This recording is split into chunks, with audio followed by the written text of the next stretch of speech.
I went into a dark void, almost like where it was just space. And I knew that I was there, but I I couldn't see my body. I was like felt floaty.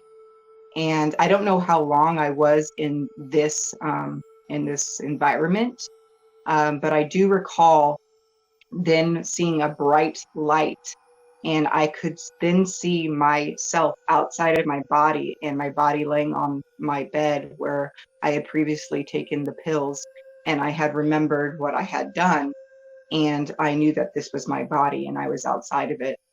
I did remember being carried out in a body bag and being able to see me being put into an ambulance inside this bag. That is the last thing I remember before waking up in the hospital, where I woke up 2 to 3 times.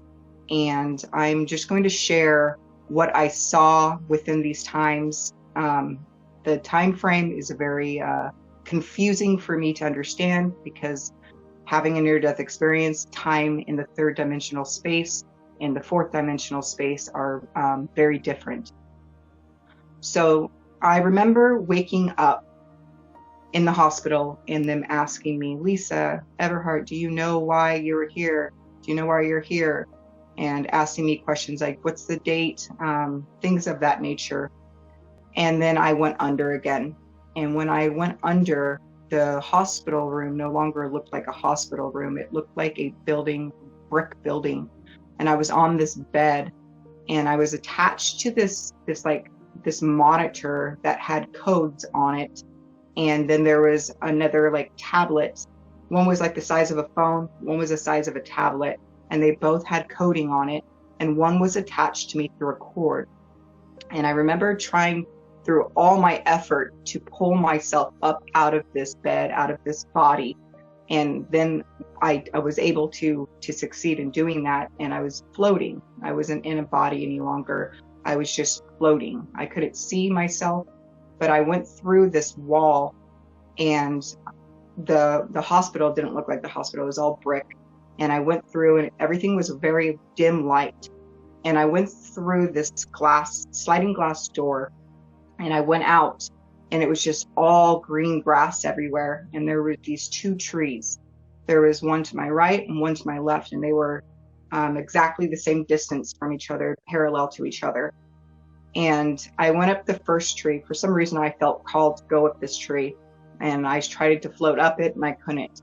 And so I went over to the other tree, and as I started to excel up in ascension up this tree, it started to transform into kind of like a tree house, playground almost. And inside this tree was this old-fashioned television, and it had that gray static going down it. And I remember just looking at it and just wondering, like trying to touch it and like, what is this and what does it mean? I was just still in a very confused state. And then I woke up the first time back into the hospital, and they were yelling my name. Lisa, Lisa, do you know why you're here? Do you know the date? And they're asking me all these questions again. And I just was looking around. I had tubes in my nose. I had IVs all over me.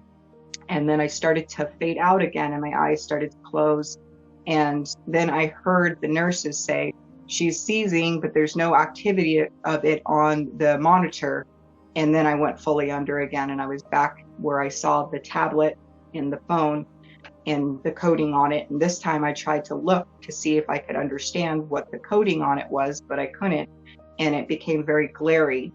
And then I was out of the body again, and I was floating. And this time I went around through the door that was to my right. So I was going down this hallway, and I exited out the back. And I'm floating through everything. So I'm not walking. I'm actually going through building doors and walls. I made it back outside to where the tree was and where I was previously. And I went back up that tree that I was able to go up. And this time on the television that was there, the static was gone.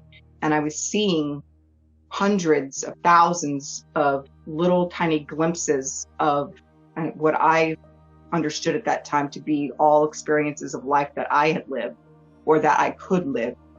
And some of them looked like me, some of them didn't, but I knew that it was all me, because I was seeing on one screen, and these two were right next to each other, where I was laying dead in my bed, and to the right of it was me in the hospital attached to all kinds of different monitors.